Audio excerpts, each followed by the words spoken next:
할렐루야.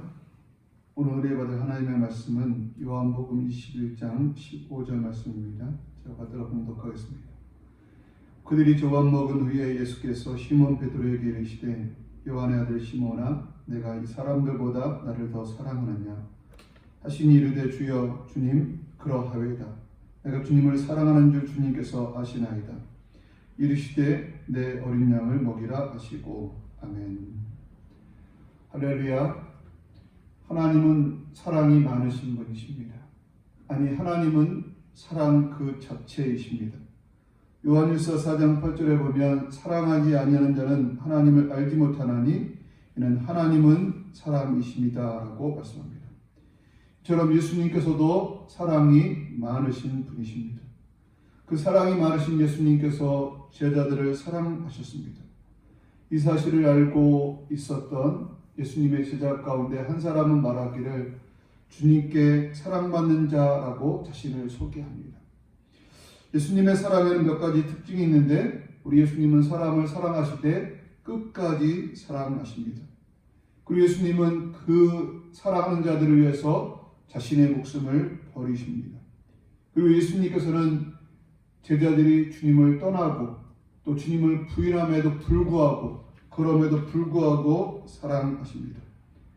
그 사랑이 많으신 예수님께서 제자들을 찾아오셨습니다.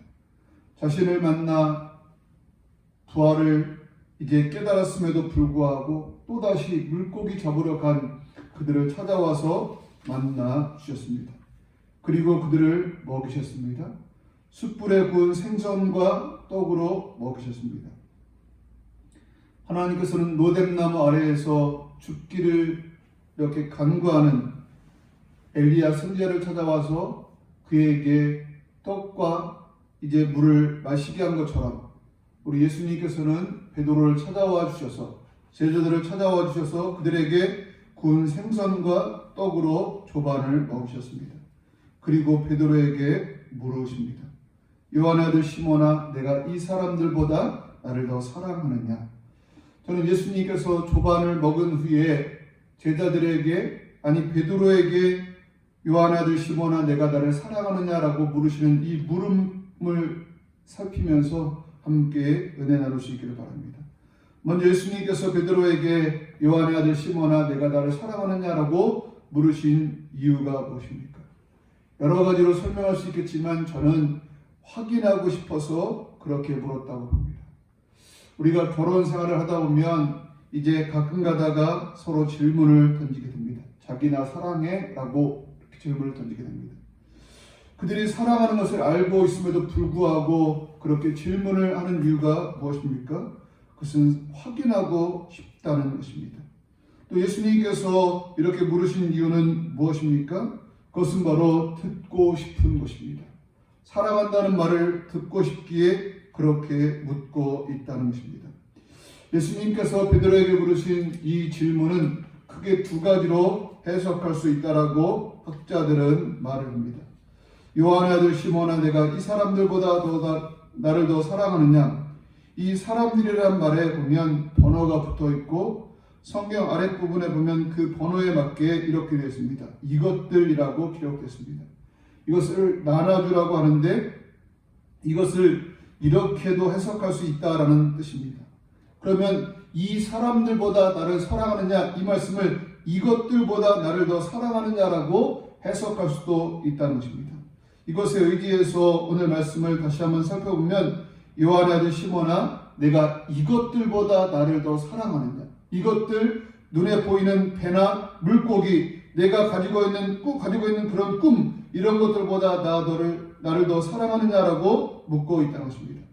또 다르게 표현하면 요한의 아들 시몬아 내가 내 곁에 있는 사람들을 사랑하는 것보다 나를 더 사랑하느냐라고 물을 수 있다는 것입니다. 또 이 말씀은 오늘 우리가 읽은 본문의 말씀처럼 요한의 아들 시몬아 내가 이 사람들보다 나를 더 사랑하느냐라고 묻는 물음일 수도 있다는 것입니다. 아무튼 베드로는 이 여러 뜻을 가진 이 질문에 내가 주님을 사랑합니다라고 고백하고 있다는 것입니다. 이 베드로의 대답이 우리의 고백이 될 수 있게 되기를 바랍니다. 사랑하는 황현아 내가 가진 어떤 것보다 나를 더 사랑하느냐라는 질문에 제가 가지고 있는 어떤 것보다, 세상에 존재하는 어떤 것보다 제가 주님을 사랑합니다라고 대답할 수 있는 우리가 될 수 있기를 바랍니다. 우리가 부르고 있는 찬송가 94장 가사처럼 주 예수보다 더 귀한 것은 없네. 이 찬양 가사가 우리의 믿음의 고백이 될 수 있게 되기를 바랍니다. 또 황현아, 내가 내 곁에 있는 어떤 사람을 사랑하는 사람보다 내가 나를 더 사랑하느냐라고 물으신다면 우리가 내 곁에 있는 사람을 사랑하는 어떤 사람보다 내가 주님을 사랑합니다라고 대답할 수 있는 우리가 될 수 있기를 바랍니다. 또 황현아, 내가 내 곁에 있는 어떤 사람보다 나를 사랑하느냐라는 질문에 주님, 제가 제 곁에 있는 어떤 사람이 주님을 사랑하는 것보다 제가 주님을 더 사랑합니다라고 그렇게 말할 수 있는, 대답할 수 있는 우리가 될 수 있기를 바랍니다. 다른 사람들처럼 내가 많은 것으로 주님 앞에 드릴 수는 없지만 내가 주님을 사랑하는 그 사랑은 다른 사람보다 더 크다라고 고백할 수 있는 우리가 될 수 있기를 바라고, 그렇게 사랑할 수 있는 우리가 될 수 있기를 주님의 이름으로 축복합니다. 저는 본문을 통해서 또 깨닫게 되는 것은 베드로와 주님은 사랑의 관계라는 것입니다.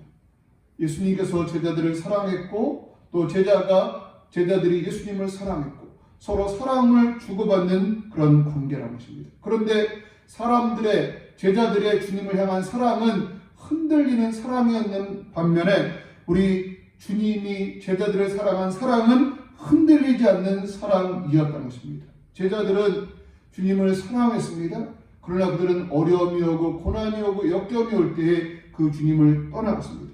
그러나 우리 예수님은 제자들을 사랑하되 끝까지 사랑하셨다는 것입니다. 히브리서 13장 8절에 보면 예수 그리스도는 어제나 오늘이나 영원토록 동일하시니라 라고 말씀합니다.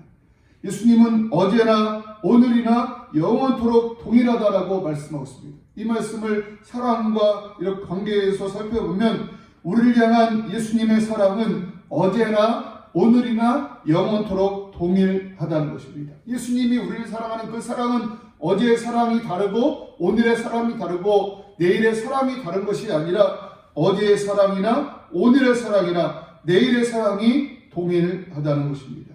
요한복음 3장 16절에 보면 하나님이 세상을 이처럼 사랑하사 독생자를 주셨으니 라고 말씀합니다. 우리 하나님이 세상을 이처럼 사랑하셔서 독생자 예수님을 주실 때의 사랑이나 지금 사랑이나 영원토록 그 사랑은 변하지 않는다라고 말씀하고 있다는 것입니다. 이처럼 우리 예수님은 우리를 사랑하시되 끝까지 사랑하고 있음을 기억하면서 우리들도 예수님을 끝까지 사랑할 수 있는 우리들 모두가 될 수 있기를 주님의 이름으로 축복합니다. 예수님은 베드로에게 이 질문을 던진 후에 이제 그에게 말씀하십니다. 어린 양을 먹이라. 왜 예수님께서는 베드로에게 내가 나를 사랑하느냐라고 물으시고 제가 주님을 사랑합니다라는 그 말을 듣고서야 이제 어린 양을 먹이라고 말씀하셨을까요? 왜 예수님께서는 베드로에게 이제 사랑을 묻고 어린 양을 먹이라라고 말씀하셨을까요? 하나님을 사랑해야 양을 더 잘 볼 수 있기 때문일까요? 저는 하나님을 사랑해야 힘든지 모르고 이 일을 잘 감당할 수 있기에 사랑을 재차 확인하고 있다라고 봅니다. 우리는 성경에서 야곱을 기억합니다. 야곱은 하나님의 복을 받고 싶어서 그는 형 에서의 장자권을 빼앗았고 또 아버지로부터 주어지는 축복을 가로챘습니다. 이로 말미암아 그는 외삼촌 라반의 집으로 피하게 되는데 그곳에서 외삼촌의 딸 라헬을 만나게 되고 그를 사랑하게 됩니다. 그리고 그 사랑 때문에 그 라헬을 취하기 위해서 외삼촌과 계약을 맺게 되는데 외삼촌의 양떼를 7년 동안 돌보기로 계약을 맺은 것입니다. 거기 그 7년 세월에 대해서 성경은 아주 간단하게 이렇게 기록합니다. 그를 사랑하는 까닭에 7년을 며칠같이 여겼더라. 아멘. 야곱이 라헬을 사랑하는 그 까닭에 그 힘든 7년이었지만 그 7년을 며칠같이 여겼다라고 이렇게 말하고 있는 것입니다. 사랑하면 7년이 며칠같이 여겨질 수 있다는 것입니다. 야곱은 에서와 달리 조용한 사람입니다. 그러기에 그는 들일을 하거나 사냥하는 일을 하지 아니하고 그는 집안에서 어머니를 돕던 그런 사람입니다. 그런 야곱이 창세기 31장 40절에 보면 이렇게 말합니다. 내가 이와 같이 낮에는 더위와 밤에는 추위를 무릅쓰고 눈붙일 겨를도 없이 지내었나이다. 이 야곱이, 이렇게 조용한 그 야곱이 들에서 낮에는 더위를 무릅쓰고 밤에는 추위를 무릅쓰고 눈붙일 겨를도 없이 이렇게 수고할 수 있었던 그 이유가 무엇입니까? 그것은 사랑 때문이라는 것입니다. 라헬을 사랑하는 그 사랑 때문에 이렇게 힘든지 모르고 이렇게 그 일을 잘 감당할 수 있었다는 것입니다. 오늘은 어버이 주일입니다. 부모들이 야곱과 같이 더위와 추위, 눈붙일 겨를도 없이 수고할 수 있는 그 이유가 무엇입니까? 그것은 다른 데 이유가 있는 것이 아니라 사랑 때문이라는 것입니다.